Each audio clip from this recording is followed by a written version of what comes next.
Oke baik, Assalamualaikum warahmatullahi wabarakatuh. Bapak Ibu Guru yang terhormat, jumpa lagi di channel Guru Obat 21 Media Informasi dan Edukasi. Di video kali ini kita akan membahas terkait agenda penting tanggal 16 April dan ini berlaku nasional Bapak Ibu. Jadi kita bahas dua topik ya, dua topik pastikan sampai tuntas Bapak Ibu, karena ada informasi penting juga di topik kedua yang akan kita bahas. Topik pertama tanggal 16 April sesuai dengan informasi yang disampaikan dari Dirjen GTK Kemdikbud.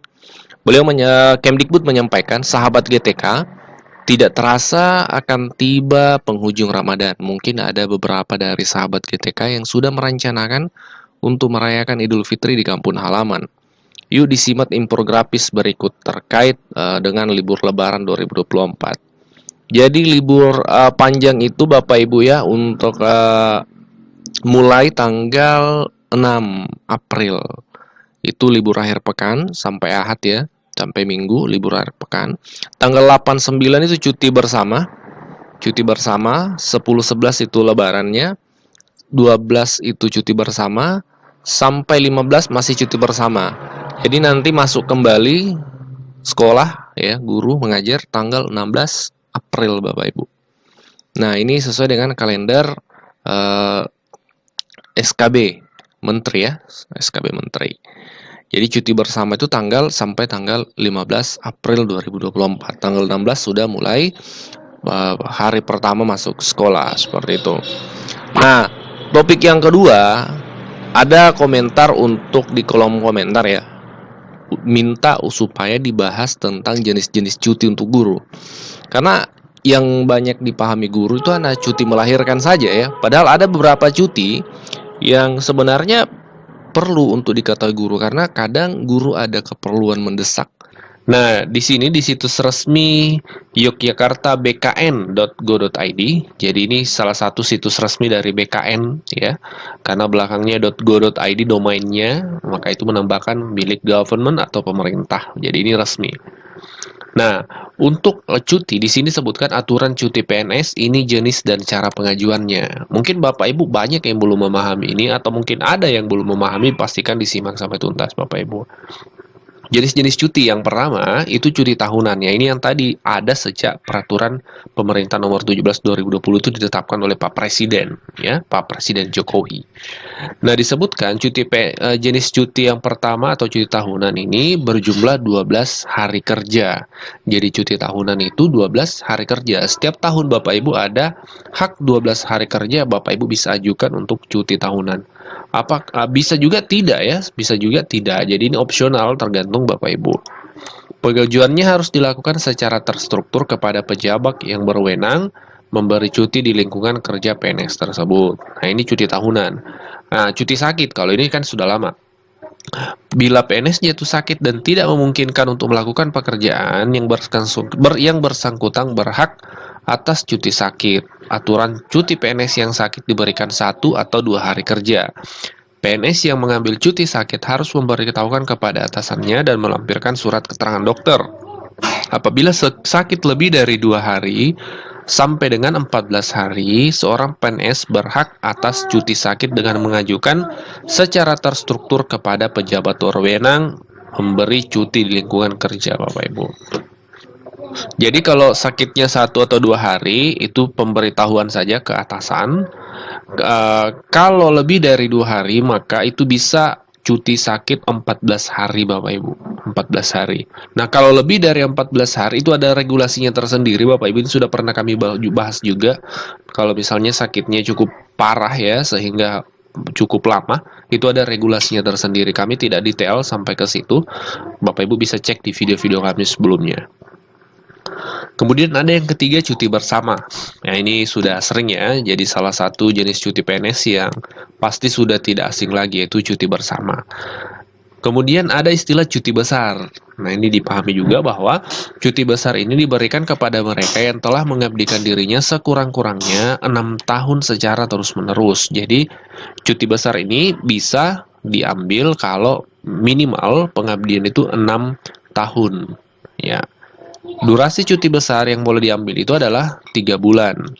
Namun, bila seorang PNS sudah mengajukan cuti besar, ia tidak berhak lagi mengajukan cuti tahunan. Ya, seperti itu. Jadi, kalau Bapak Ibu sudah ambil cuti besar, tidak berhak lagi cuti tahunan pada tahun yang sama. PNS bisa mengajukan cuti besar secara tertulis kepada pejabat yang berwenang. Cuti PNS ini bisa digunakan untuk memenuhi kewajiban agama. Jadi Bapak Ibu naik haji misalnya, ya, dan kegiatan-kegiatan keagamaan yang lainnya.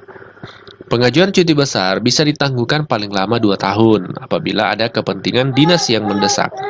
Jadi kalau Bapak Ibu mengajukan cuti besar, misalnya rencana ibadah tahun ini, maka pemerintah ya atau atasannya itu bisa saja menangguhkan itu paling lama 2 tahun. Kalau memang ada kepentingan dinas yang mendesak.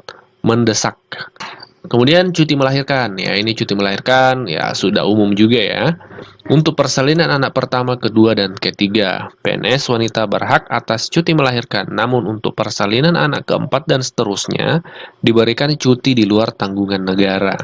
Ketentuan lama cuti melahirkan adalah 3 bulan dengan rincian 1 bulan sebelum, 2 bulan sesudah persalinan. Cuti ini diajukan secara tertulis. Selama menjalankan cuti ini, PNS wanita masih berhak mendapatkan penghasilannya. Jadi ini perlu juga dipahami bahwa kan ada informasi cuti melahirkan hanya sampai anak ketiga saja. Sebenarnya bisa Bapak Ibu. Di sini disebutkan cuti persalinan memang itu diberikan untuk anak pertama, kedua, dan ketiga untuk cuti melahirkan. Lantas bagaimana dengan kalau misalnya lahiran anak keempat dan seterusnya? Persalinan anak keempat dan seterusnya diberikan cuti di luar tanggungan negara. Jadi tetap cuti, tapi dia cuti di luar tanggungan negara Bapak Ibu. Nah, kemudian cuti alasan penting. Nah ini juga ya banyak yang belum paham. Cuti alasan penting ini diberikan ketika Bapak Ibu, Bapak, istri, suami, anak, adik, kakak, mertua, atau menantu yang sedang sakit keras atau meninggal dunia. Jadi kan kita tidak menutup kemungkinan ada salah satu sanak famili kita yang sakit mungkin dan butuh pendampingan, sakit keras atau mungkin meninggal dunia.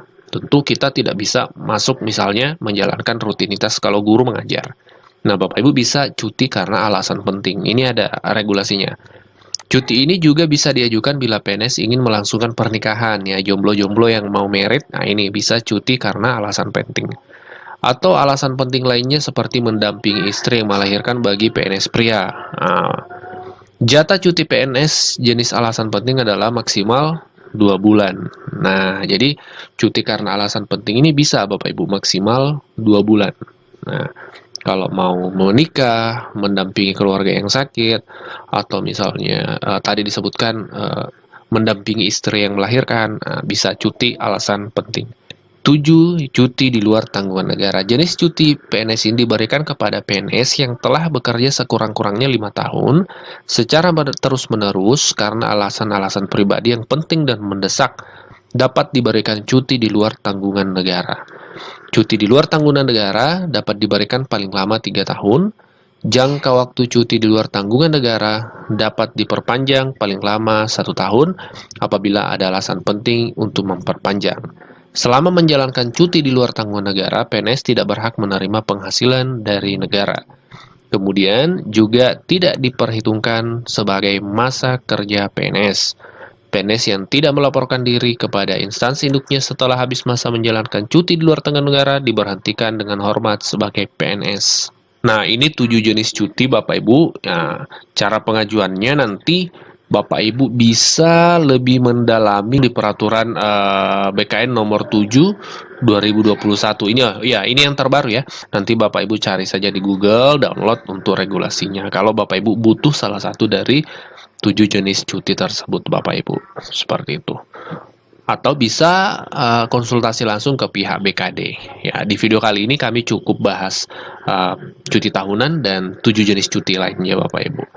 Oke, kita jumpa di next video, kita diskusi di kolom komentar. Wassalamualaikum warahmatullahi wabarakatuh.